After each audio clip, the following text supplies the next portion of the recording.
ഓം നമോ നാരായണായ. ഹരിപ്രിയ അസ്ട്രോവിഷൻ ചാനലിലേക്ക് എല്ലാവർക്കും സ്വാഗതം. ആദ്യമായിട്ടാണ് നമ്മുടെ വീഡിയോ കാണുന്നതെങ്കിൽ സബ്സ്ക്രൈബ് ചെയ്യുവാനും ഷെയർ ചെയ്യുവാനും മറക്കരുത്. കൂടാതെ ജാതക സംബന്ധമായിട്ട് എന്തെങ്കിലും സംശയം തോന്നുന്ന പക്ഷം എൻ്റെ ഈ വാട്സപ്പ് നമ്പറിൽ ബന്ധപ്പെട്ടോളൂ. ഞാനിവിടെ പറയുന്നത് കാർത്തിക നക്ഷത്രത്തിൽ ജനിച്ചവരുടെ സെപ്റ്റംബർ മാസത്തെ ഗുണദോഷ ഫലങ്ങളെക്കുറിച്ചാണ്. ദൈനംദിന ജീവിതത്തിലാണെങ്കിൽ വൃത്തിക്കും ഭംഗിക്കും വളരെയധികം പ്രാധാന്യം കൊടുക്കുന്നതായ അഭിമാനബോധവും ആത്മാർത്ഥതയും കൂടുതലുള്ളവരായിട്ടുള്ള വളരെയധികം പരിശ്രമിക്കുന്നവരും കൂടിയാണ് ഈ കാർത്തിക നക്ഷത്രക്കാർ. മേടം രാശിയിലാണെങ്കിൽ 15 നാഴികയും ഇടവം രാശിയിലാണെങ്കിൽ 45 നാഴികയും കൂടിച്ചേരുന്ന നക്ഷത്രം കൂടിയാണ് ഈ കാർത്തിക നക്ഷത്രം.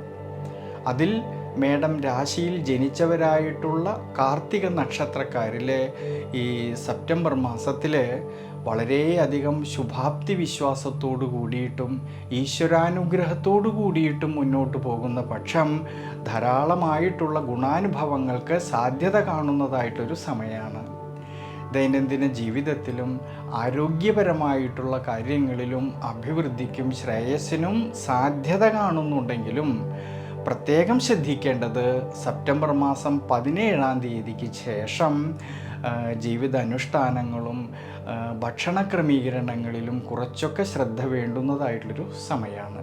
ധനസന്താനകാരകനും ഭാഗ്യാധിപനുമായിരിക്കുന്നതായ സർവേശ്വരകാരകനായിട്ടുള്ള വ്യാഴമാണെങ്കിൽ 2-ാം ഭാവത്തിലൂടെ സഞ്ചരിക്കുന്നതിനാൽ ധനപരമായിട്ടും ഭാഗ്യപരമായിട്ടും കുടുംബപരമായിട്ടും എല്ലാം ശ്രേയസ്സിനും അഭിവൃദ്ധിക്കും സാധ്യത കാണുന്നുണ്ട്. വിദ്യാർത്ഥികൾക്കാണെങ്കിൽ പഠന വിഷയങ്ങളിലെ മനോബലവും ശ്രേയസ്സും അഭിവൃദ്ധിയും കാണുന്നതായിട്ടൊരു സമയമാണ് ഈ സെപ്റ്റംബർ മാസത്തിൽ. പ്രത്യേകിച്ച് ഉപരിപഠനം ആഗ്രഹിക്കുന്നവർക്കാണെങ്കിലും വളരെ അനുകൂല സ്ഥിതി കാണുന്നുണ്ട് ഈ സമയങ്ങളിൽ. പക്ഷെ ശ്രദ്ധിക്കേണ്ടുന്നതായിട്ടുള്ളൊരു കാര്യം, സെപ്റ്റംബർ മാസം 16-ാം തീയതി മുതൽ 5-ാം ഭാവനാഥനായിരിക്കുന്നതായ സൂര്യനാണെങ്കിൽ 6-ാം ഭാവത്തിൽ കേതുവുമായിട്ട് യോഗം ചെയ്യുന്നത് കൊണ്ട് ഈ 16-ാം തീയതിക്ക് ശേഷമുള്ള സമയത്ത് പഠന സംബന്ധമായിട്ട് പുതിയ പുതിയ തീരുമാനങ്ങൾ എടുത്തു പ്രവർത്തിക്കുമ്പോൾ കുറച്ചൊക്കെ ശ്രദ്ധ വേണ്ടുന്നതായിട്ടൊരു സമയമാണ്. വിശേഷിച്ച് കർമ്മപരമായിട്ടായാലും ധനപരമായിട്ടായാലും ബിസിനസ് രംഗത്തായാലും സ്വയം തൊഴിൽ ചെയ്യുന്നവരിലും എല്ലാം വളരെ അഭിവൃദ്ധിക്കും ശ്രേയസ്സിനും സാധ്യത കാണുന്നതായിട്ടൊരു സമയമാണ്. അധ്വാനിച്ചതിൻ്റേതായിട്ടുള്ള നേട്ടങ്ങൾ കിട്ടുന്നുണ്ട് ഈ സെപ്റ്റംബർ മാസത്തിൽ.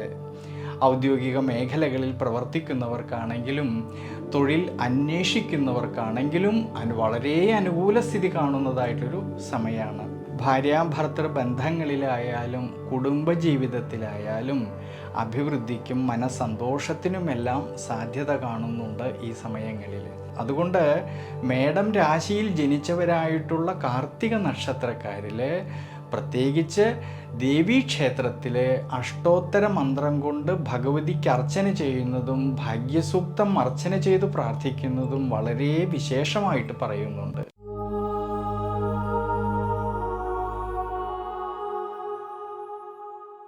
ഇടവം രാശിയിൽ ജനിച്ചവരായിട്ടുള്ള കാർത്തിക നക്ഷത്രക്കാരിൽ ഈ സെപ്റ്റംബർ മാസത്തിൻ്റെ ആരംഭത്തിൽ ദൈനംദിന ജീവിതത്തിലും ആരോഗ്യപരമായിട്ടുള്ള കാര്യങ്ങളിലും കുറച്ചൊക്കെ ശ്രദ്ധ വേണ്ടുന്നതായിട്ടുള്ളൊരു സമയമാണ്.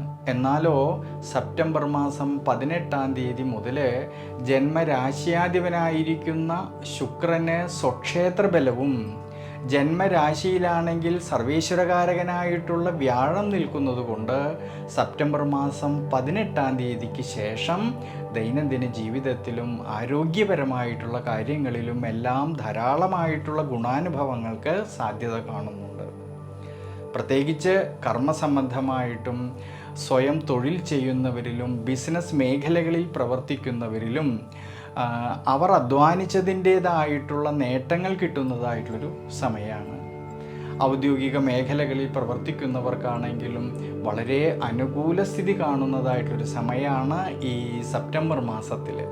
വിശേഷിച്ച് വിദ്യാർത്ഥികൾക്ക് പഠന സംബന്ധമായിട്ട് ഉയർച്ചയ്ക്കും അഭിവൃദ്ധിക്കും ശ്രേയസ്സിനുമെല്ലാം സാധ്യത കാണുന്നുണ്ട് ഈ സമയങ്ങളിൽ. ഭാര്യാഭർത്തൃ സന്താന ഭാവങ്ങളിൽ അഭിവൃദ്ധിക്കും മനസ്സന്തോഷത്തിനും സാധ്യത കാണുന്നുണ്ട് ഈ സമയങ്ങളിൽ. അതുകൊണ്ട് ഇടവം രാശിയിൽ ജനിച്ചവരായിട്ടുള്ള കാർത്തിക നക്ഷത്രക്കാരിൽ വിശേഷിച്ച് നവഗ്രഹ ക്ഷേത്രത്തിലെ ശനീശ്വര പ്രീതികരമായിട്ട് നീരാഞ്ജനം വഴിപാട് ചെയ്ത് പ്രാർത്ഥിക്കുന്നത് വളരെ വളരെ ഉചിതമായിട്ട് കാണുന്നുണ്ട് ഈ സമയങ്ങളിൽ.